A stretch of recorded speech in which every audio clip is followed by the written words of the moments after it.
પહેલાં જ ઘણા બધા સ્ટોક છે. શરૂઆત હું અદાની ગ્રીન સાથે કરીશ. ગઈકાલે પણ એક સારી મોમેન્ટમ આ સ્ટોકમાં બનતી દેખાઈ હતી. આજના દિવસે સમાચાર જે રીતે બધા દેખાઈ રહ્યા છે, ગૌતમ અદાની સબસિડરીમાં 9,350 કરોડનું રોકાણ કરશે. 2023 સુધી લગભગ 45 ગીગાવોટ લક્ષ્ય હાંસલ કરવા માટે આ રોકાણ જે છે તે અહીંયાથી ગૌતમ અદાની દ્વારા કરવામાં આવશે. અને અદાની ગ્રીન એનર્જી બોર્ડે ખાસ કરીને 1480.75ના 6.31 કરોડ વોરંટ ઇસ્યુ કરવા માટે મંજૂરી પણ આની માટે આપી દીધી છે. અને અર્દોર ઇન્વેસ્ટમેન્ટ હોલ્ડિંગ અને અદાની પ્રોપર્ટીઝે પણ મંજૂરી આપી દીધી છે. તો એક મોટા સમાચાર આપણે કહી શકાય અદાની ગ્રીન માટે. ગૌતમ અદાની સબસિડરીમાં ખાસ કરીને રોકાણ જે છે તે કરશે. તો એક પોઝિટિવ મોમેન્ટમ આજના દિવસભર આપણને અદાની ગ્રીન પર બનતું દેખાઈ શકે છે. તો નજરમાં સ્ટોક રાખવાનો રહેશે.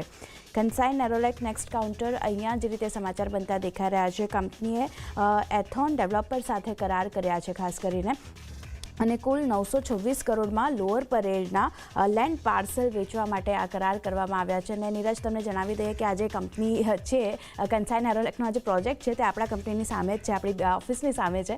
એટલે આ આપણને વેચતો દેખાશે. અને એથોન ડેવલપર્સ એ રુનાલ ડેવલપર્સની સબસિડરી છે. તો ખાસ કરીને રુનાલ ડેવલપર્સ જે છે તે આ જમીન જે છે તે ખરીદવા જશે. અને ખાસ કરીને કન્સાઇન એરોલેક માટે પણ એક સમાચાર કહી શકાય.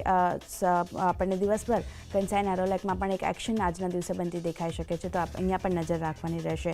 એસજેવીએનની કાઉન્ટરની વાત કરી લઈએ તો અહીંયા કંપની માટે પોઝિટિવ સમાચાર છે. કંપનીને ઓર્ડર મળ્યો છે ગુજરાત ઉર્જા વિકાસ નિગમ પાસેથી 100 મેગાવોટ સોલાર પાવર માટેનો ઓર્ડર મળ્યો છે. અને સબસિડરી એસજેવીએન ગ્રીન એનર્જી લગભગ 550 કરોડના ખર્ચે આ પ્રોજેક્ટ જે છે તે તૈયાર કરવા જઈ રહી છે. તો એક સારા સમાચાર કહી શકાય. પોઝિટિવ રિએક્શન આજના દિવસભર સ્ટોક બતાવી શકે છે. ગઈકાલે પણ એક 2% આસપાસની પોઝિટિવિટી હતી સ્ટોકમાં. નજર આજે એસજેવીએન પર પણ રાખવાની રહેશે.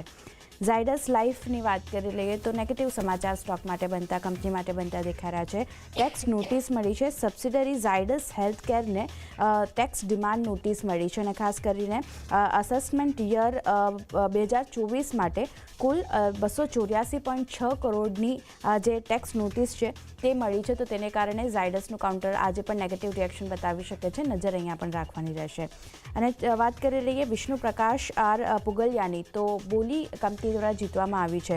કંપનીએ ઉત્તરાખંડ સરકારના 2 પ્રોજેક્ટ હતા તેની માટે બોલી જીતી છે. અને 2 પ્રોજેક્ટની કિંમત લગભગ 525 કરોડ અને 373 કરોડની છે. તો એક પોઝિટિવ રિએક્શન આજના દિવસે આ સ્ટોક બતાવી શકે છે. નજર અહીંયા પણ રાખવાની રહેશે. અને છેલ્લે મારા તરફથી ઇન્ડિયા ગ્લાયકોલ, અહીંયા જે ક્ષમતાનો ઉમેરો કરવામાં આવ્યો છે કંપની તરફથી. ઉત્તરાખંડના કાશીપુરમાં 100 KLPD જેટલી ક્ષમતા જે છે તે કંપની તરફથી વધારવામાં આવી છે. અને હવે કુલ કંપનીની ક્ષમતા જે છે તે વધીને 400 KLPD જેટલી થતી આપણને દેખાઈ રહી છે. તો એક પોઝિટિવ રિએક્શન આજના દિવસભરના ઇન્ડિયા ગ્લાયકોલ્સ પણ બતાવી શકે છે. તો આ બધા સ્ટોક છે નીરજ મારા તરફથી, જેના પર ખાસું નજર રાખવાની રહેશે. તો ઘણા બધા ઇમ્પોર્ટન્ટ સ્ટોક છે. અદાણી ગ્રીન છે, ઇન્ડિયા ગ્લાયકોલ છે, કે પછી કાન્સાઇન એરોલેક, સારા એવા સ્ટોક્સ છે આજે. પરંતુ તૃપ્તિ, તમારા લિસ્ટમાં છે કયા સ્ટોક્સ છે કે જ્યાં આજે ખાસ નજર રાખવાની છે? મારા લિસ્ટમાં શરૂઆત આપણે પાવરથી જ કરીશું. તો કે પાવર ગ્રીડ તરફથી એક ખબર આવી રહ્યા છે કે તેમને અધિગ્રહણના સમાચાર આપણી સામે આવી રહ્યા છે કે તેમને વતામન ટ્રાન્સમિશનનું લગભગ 18.19 કરોડમાં તેમને અધિગ્રહણ કર્યું છે. એ સાથે કંપનીના બીજા સમાચાર પણ એ છે કે કંપનીએ 500 મેગાવોટ તુતિકોરિન વિન્ડ એનર્જી જે ઝોન પ્રોજેક્ટ છે તેમાં તેમને હવે પોતાનું કામકાજ શરૂ કરી દીધું છે. અને બંને જ પોઝિટિવ સમાચાર છે કંપની માટે. અને આવનારા સમયમાં પણ કંપની માટે આ એક સારું એવું વળતર આપી શકે છે. એટલે પાવર ગ્રીડ આજે આપણે એક ખાસ ફોકસમાં રાખવાનું રહેશે. ત્યારબાદ નજર કરી લઈએ આપણે પિરામલ એન્ટરપ્રાઇઝિસ માટે. તો ત્યાં કરારના સમાચાર આપણી સામે આવી રહ્યા છે કે પિરામલ કન્ઝ્યુમર પ્રોડક્ટ્સે AASAN કોર્પ સોલ્યુશન સાથે તેમને કરાર કર્યા છે. અને પિરામલ એન્ટરપ્રાઇઝિસની સબસિડરી કંપની છે પિરામલ કન્ઝ્યુમર પ્રોડક્ટ.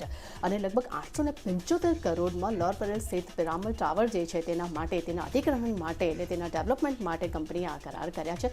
એટલે આજે પિરામલ એન્ટરપ્રાઇઝિસ પણ આજે આપણને ફોકસમાં જોવા મળી શકે છે. ત્યારબાદ નજર કરી લઈએ AB કેપિટલ માટે. તો ત્યાં પણ રોકાણના સમાચાર આવ્યા છે કે આદિત્ય બિરલા ફાઇનાન્સમાં રાઇટ ઇશ્યુ દ્વારા કંપની જે છે 850 કરોડનું રોકાણ કરવા જઈ રહી છે અને કંપની જે છે તે આદિત્ય બિરલા કેપિટલના ડિજિટલમાં પણ લગભગ તેઓ 50 કરોડનું રોકાણ કરશે અને જે ABCLમાં જે છે શેર હોલ્ડિંગમાં તેમાં હાલમાં કોઈ પણ પ્રકારના ફેરફાર નહીં થાય. એટલે જે તેઓ પરચેસ કરી રહ્યા છે, જે કરાર થયા છે, જે રોકાણ થઈ રહ્યું છે, પણ રોકાણની અસર તેમના શેર હોલ્ડિંગ પર જોવા નહીં મળે.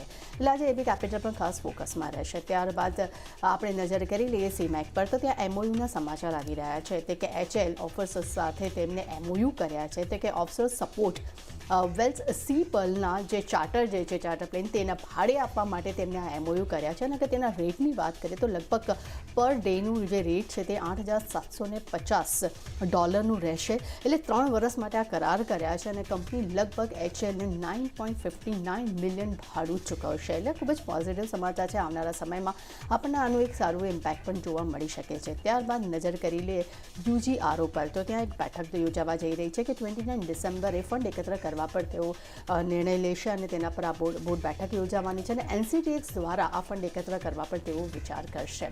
અને ત્યારબાદ નજર કરી લઈએ આપણે અંબર પર, તો કે અંબરને લઈને જોઈન્ટ વેન્ચર તેમણે કર્યું છે કે કંપનીએ સબસિડરી નેક્સબાઝ માર્કેટિંગ નોઇઝ બ્રાન્ડ સાથે તેમને JV કર્યા છે અને આ જે JV છે, JVની સરખામણી જે તે સ્ટરલેક ટેકનોલોજીસના નામ પર આ JV તે બંનેની સરખામણી જે છે તે ભાગીદારી રહેશે. અને એટલું જ નહીં, આ JVથી કંપનીના તે વેરેબલ્સ અને સ્માર્ટ ડિવિઝન છે તેનું પણ કંપની ઉત્પાદન કરશે. એટલે આજે અંબર એન્ટરપ્રાઇઝીસ પણ આજે આપણને ફોકસ જોવા મળી શકે છે. એટલે ખાસ કરીને નીરજ, મારા લિસ્ટમાં જે સ્ટોક્સ છે એના પર પણ આજે આપણને ખાસ નજર રાખવાની રહેશે.